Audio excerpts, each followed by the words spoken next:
2, Haltestelle 3.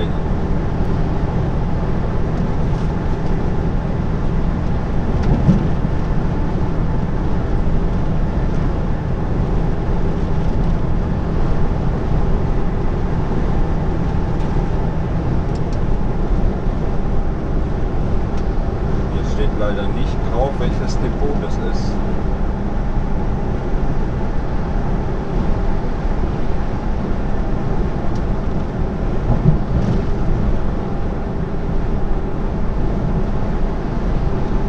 Verkehr 1 plus 0, also 1 und 0 haben wir geladen, 1 und 0, 0 und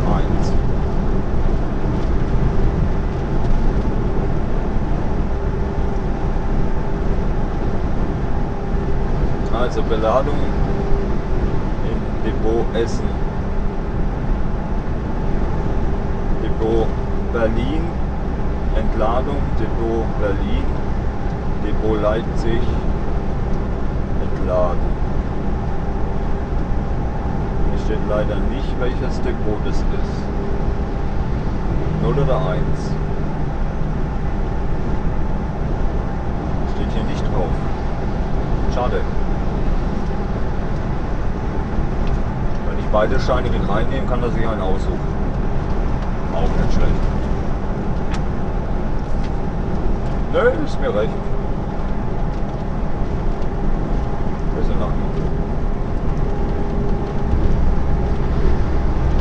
Ja, so ist das Leben.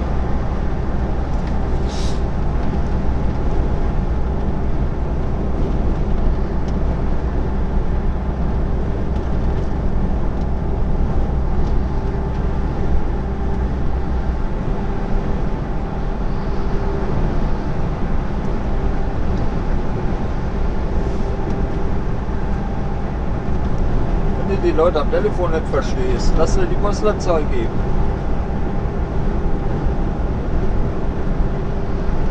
Kannst du die eingeben im Navi, dann sagt er dir, welches Kaff das ist.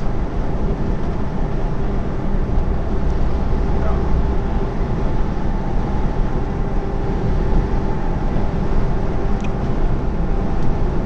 Es gibt aber auch Postleitzahlen, die gelten für mehrere Ortschaften. Im Osten ist das so. Zum Beispiel. Ist auch ist woanders auch so. Da ist dann zum Beispiel die, was haben wir denn hier zum Beispiel? Die 14, Leipzig zum Beispiel, was haben wir hier? Leipzig, 04158 Leipzig. Dann zum Beispiel Nachbarkaff von Leipzig, Gugelhof, das hat die gleiche Postleitzahl.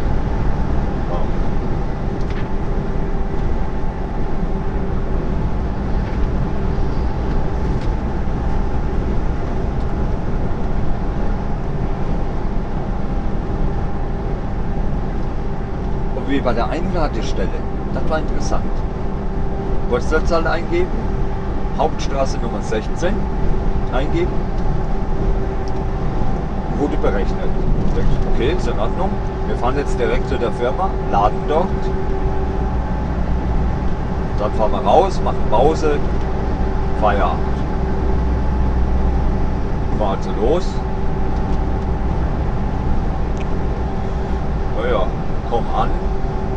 Straßen saueng. Da wirst du schon stutzig. Mit dem Sattelzug da reinfahren, das wird ein bisschen schwierig. Denkst du, okay, ist in Ordnung.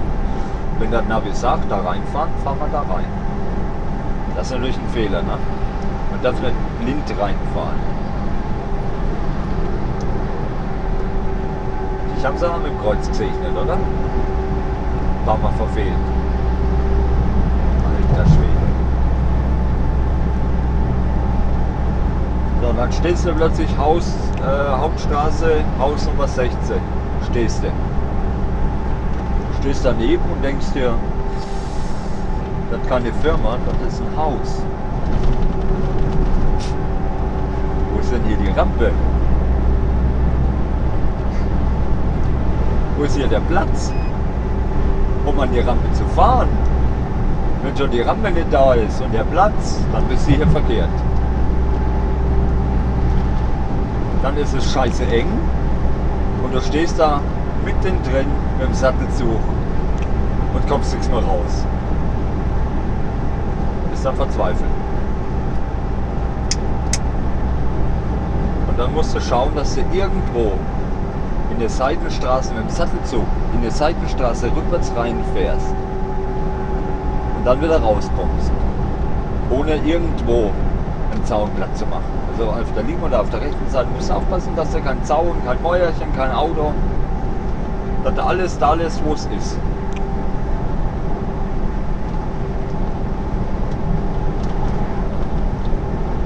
Naja.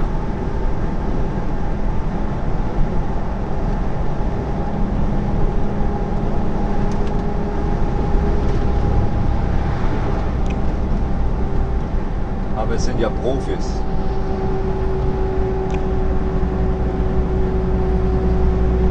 Obwohl ich das von mir selbst ja nicht behaupte. Na klar, warum? Profi macht keine Fehler. Ich schon.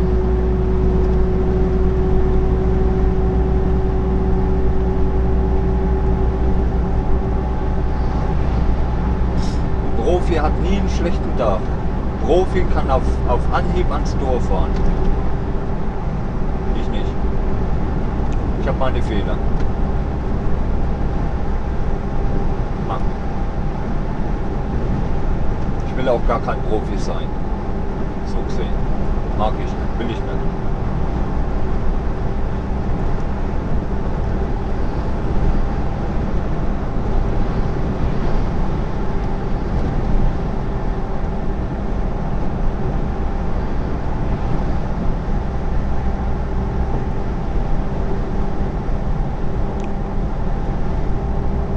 Fehler gehören dazu.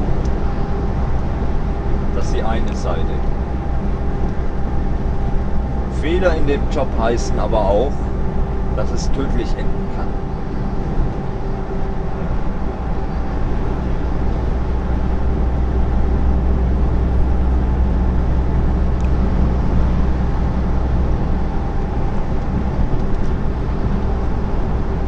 Rückwärts fahren ohne Einweiser. Zum Beispiel. Das wäre ein Fehler. Wenn du nach hinten nichts siehst. Als Anfänger ist es schwierig, ohne Einwasser zu fahren.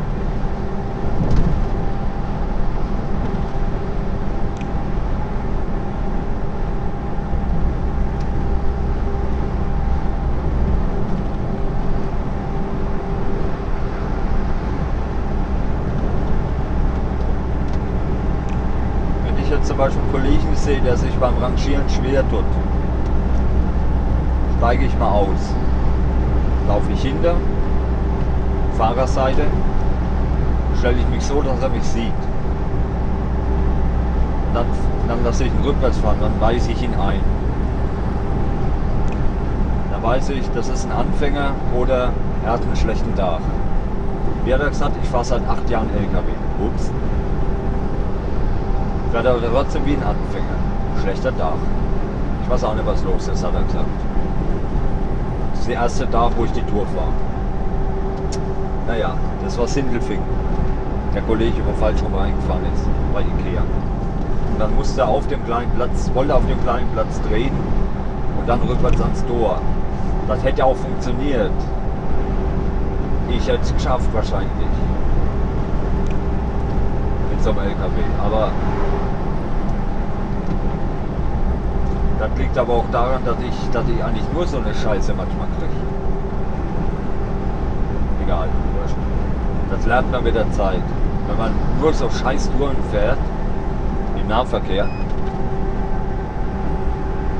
oder Firma anlieferst, wo kein Platz ist, dann lernst du ganz schnell mit dem LKW zu rangieren. Das geht.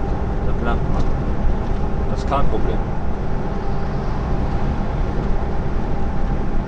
Wenn dann die Autofahrer noch an dir vorbeifahren und du hast keinen Platz zum Rangieren und die fahren an dir vorbei, als ob es morgen verboten wäre. Das ist unglaublich. Statt dass sie mal kurz anhalten, dich mal kurz rückwärts fahren lassen, das dauert nur so Es dauert nur länger. Es dauert länger. Es hält keiner an. Du musst auf die Pkw-Fahrer aufpassen, du musst auf die Radfahrer, auf die Fußgänger, du musst die Rampe im Auge behalten. Ja, dann latscht einer hinten vorbei.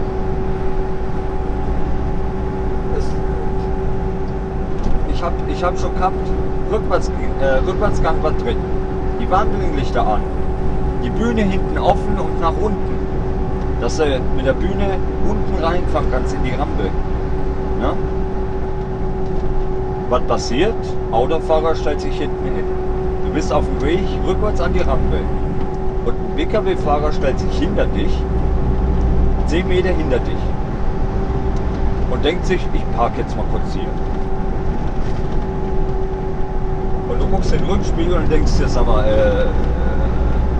was ist jetzt los? Warum steht da plötzlich ein PKW hinten dran? Ich will doch gerade rückwärts fahren. Ich habe einen Rückwärtsgang drin, die Warnblinklichter sind, die Rampe ist, die Bühne ist unten. Was geht denn hier ab?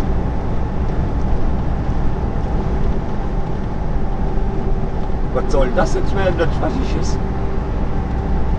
Gang rausgenommen, ausgestiegen, hintergelaufen. Was soll das?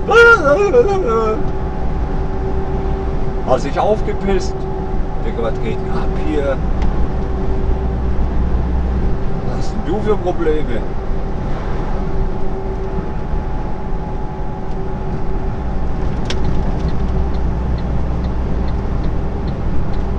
Ei.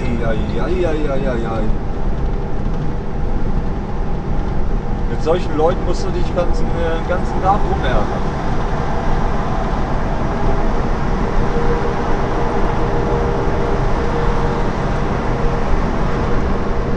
Das war auch zu meiner Zeit, wo ich noch beim Taxer war.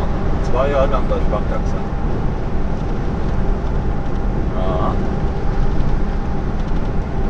Fußgängerzone, entladen.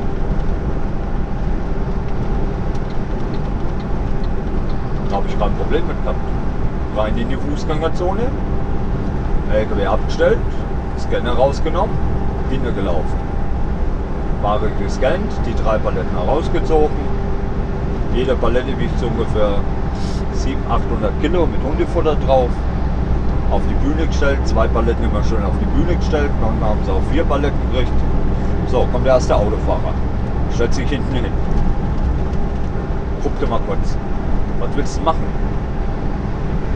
Sollst du jetzt plötzlich alles einpacken? Will eine Schleife drehen? Den Autofahrer durchlassen? Das dann wieder hinstellen und die Bühne aufmachen? Nee. Nee, Freunde der Nacht. Nee. Schön stehen geblieben. Die 2 Paletten runtergezogen. Dann kam der nächste Autofahrer und noch ein Autofahrer. Fußgängerzone. Die dürfen da eigentlich gar nicht durchfahren. Die machen das aber, weil sie nehmen eine Abkürzung. Auf der anderen Seite gibt es 2, 3 Ampeln und durch die Fußgängerzone, da ist nur eine Ampel unten an der Kreuzung. Da haben die sich gedacht, durch die Fußgängerzone geht schneller. Aber hier ist Lieferverkehr. Lieferantenfrei, Fußgängerzone, Schrittgeschwindigkeit fahren und so weiter, bremsbereit und so weiter und so weiter. Da hast du links und rechts, ja, auf der einen Seite hast du die Kleiderständer vom Modemarkt. Auf der anderen Seite ist das Bistro, da stehen die Stühle, die Tische, da sitzen die Leute, saufen ihren Kaffee, essen ihre Pizza. Und du stehst mittendrin, du kannst ja nirgendwo hin. Kleiderstände auf der einen Seite, Tische und Stühle auf der anderen Seite. Wo willst du hin? Du kannst nicht mal eben rechts ranfahren, parken und dann deine Ware ausladen. Du musst mitten auf der Straße anhalten. Das ist immer so in der Fußgängerzone. Da sagen sich die Lieferanten den ganzen Tag Hallo, guten Morgen und auf Wiedersehen.